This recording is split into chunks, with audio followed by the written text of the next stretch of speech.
How's it going, everyone, and welcome back to my channel. In today's video I'm going to review this soon-to-be 10-year-old Lenovo Y500 15-inch gaming laptop and its performance in 2022.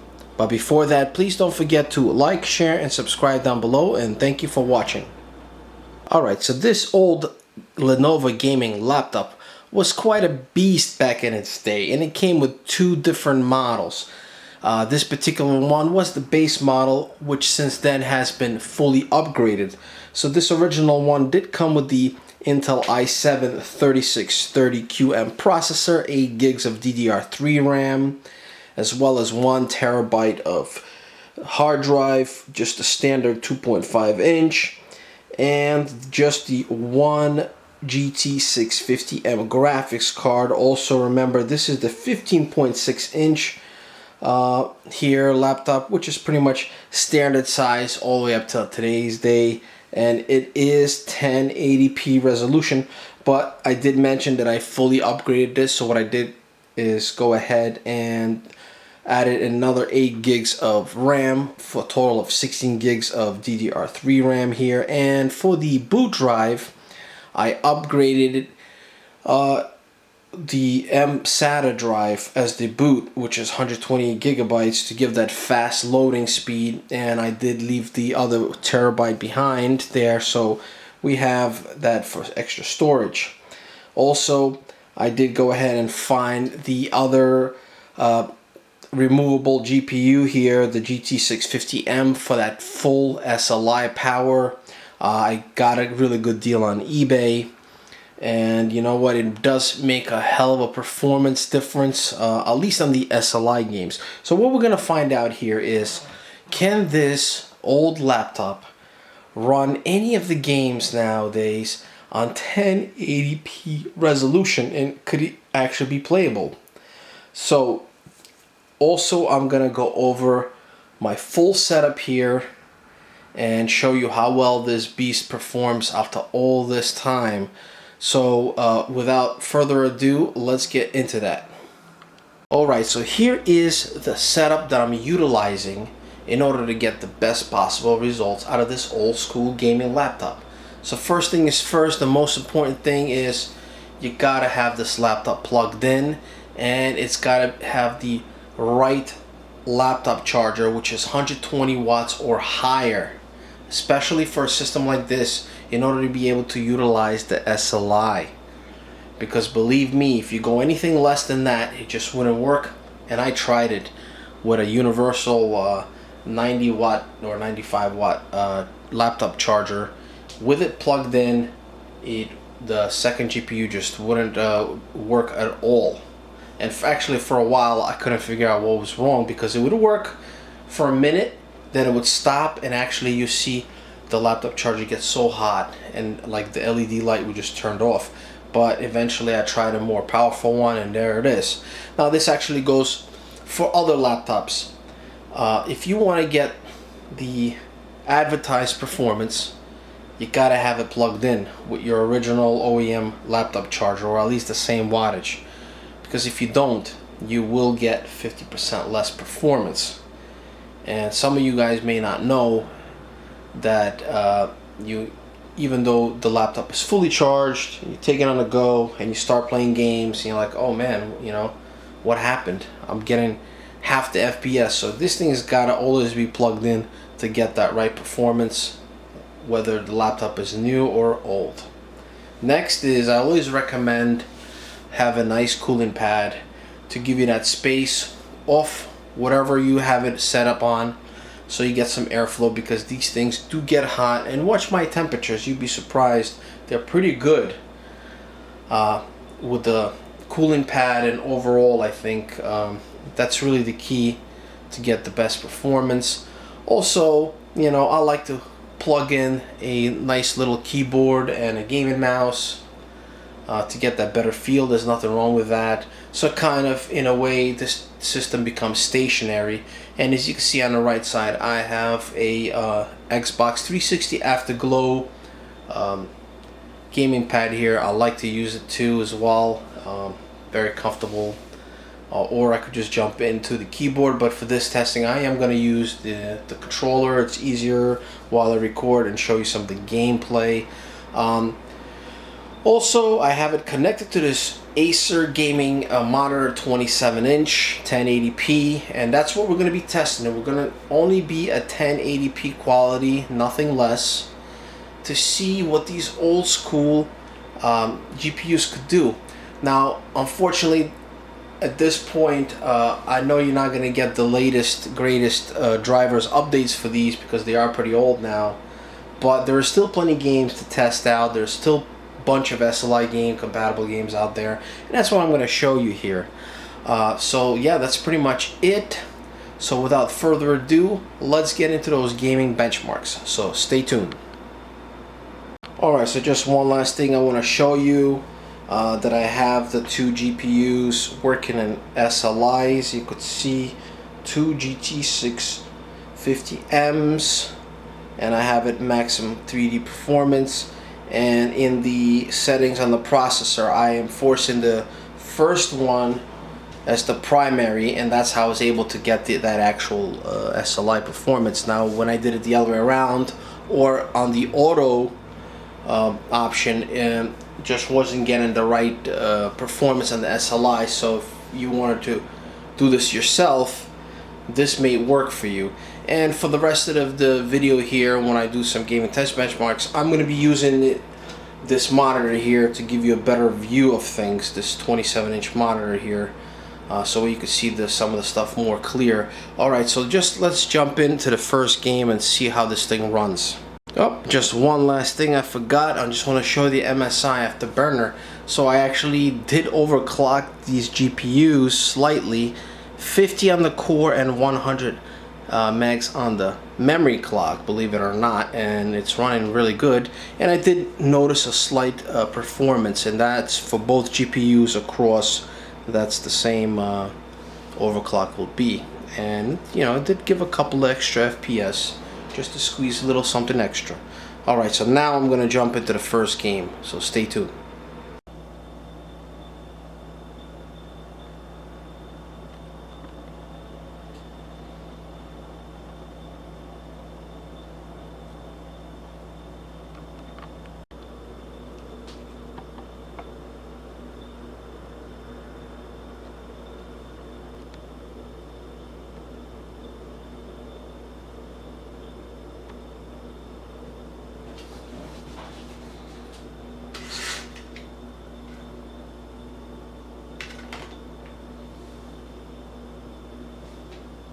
Alright, so the first game is Battlefield 5, one of the best SLI utilization games out there.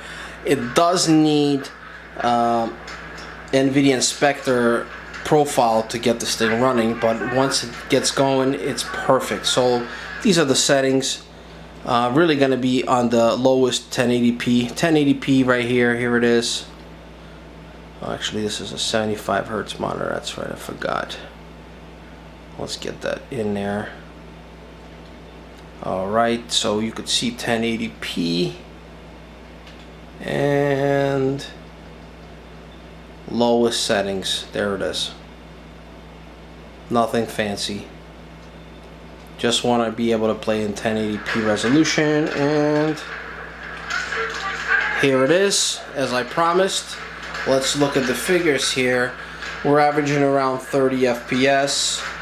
Both the GPUs are being utilized 98-99%, and the temperatures all around are pretty good. And of course, that's because of the cooling pad that I'm using, which is very important for these stuff like that. And it is slightly overclocked, remember that too, both the GPUs. So you know, that's, I say, not too shabby. Especially this game came out way after this laptop did. So here it is, you see it here, first time ever, never been shown before. This laptop running in SLI Battlefield 5 and many other games too.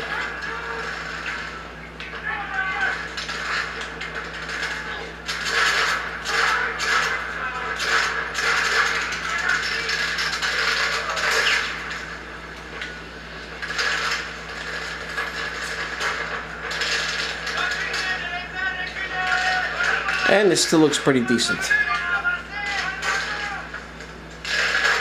You're not gonna get high FPS. Now, of course, yes, you guessed it. If I lower the resolution, we might be able to get closer to 60 or 50, 60 FPS. But in this video, just want to stick to 1080p. Alright, so there you have it. Let's see what the next game shows. And here we have Resident Evil 3 Remake. Let's take a look what we have.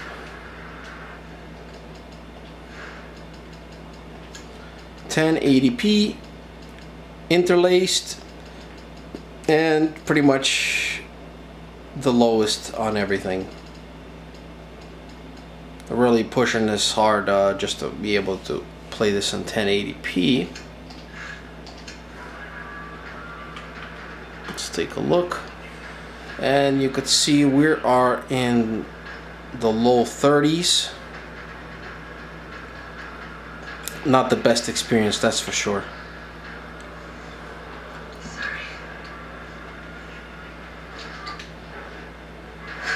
But for fun, let's just see what happens, right?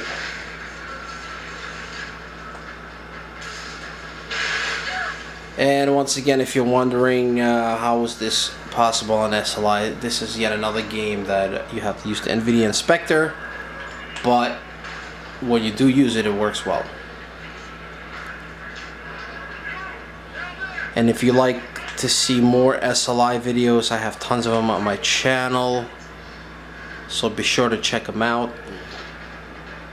I have hundreds and hundreds of videos. If you're new, don't forget to subscribe, hit all the bell notifications, very important, that way you can stay tuned to my latest videos.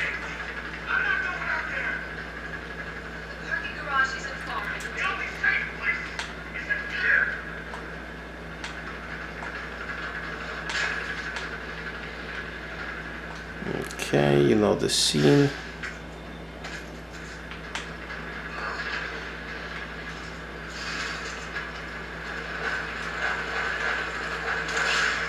Oof. Not too smooth, I'll tell you, that's for sure.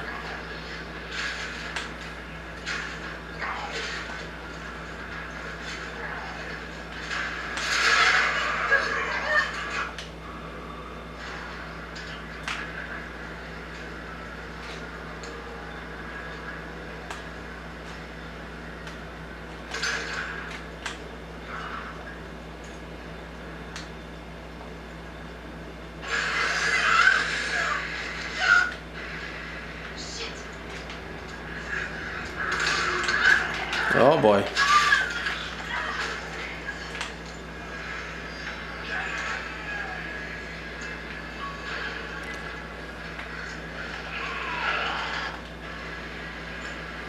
Well, there you have it. As you could see, it is still possible to run this game on 1080p, not with really good FPS, but it's still playable. So let's wrap it up with one last game. So see you soon. Alright, finally we're coming to the end of the video, and I'm wrapping it up with the old classic here, the Rise of the Tomb Raider, which does support SLI natively, both in DirectX 11 and DirectX 12, believe it or not. One of the better games out there to support it. So let's take a look at the settings here. You could see 1080p resolution, and we are on, looks like the lowest settings. That's right, everybody, lowest of the lowest. That's what it takes to be able to play this game with this laptop here, but nevertheless it is playable.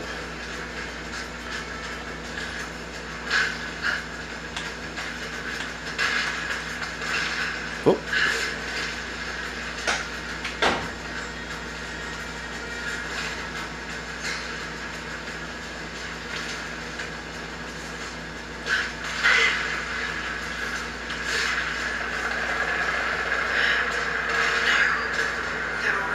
Ooh, jumpy little thing here.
Trinity.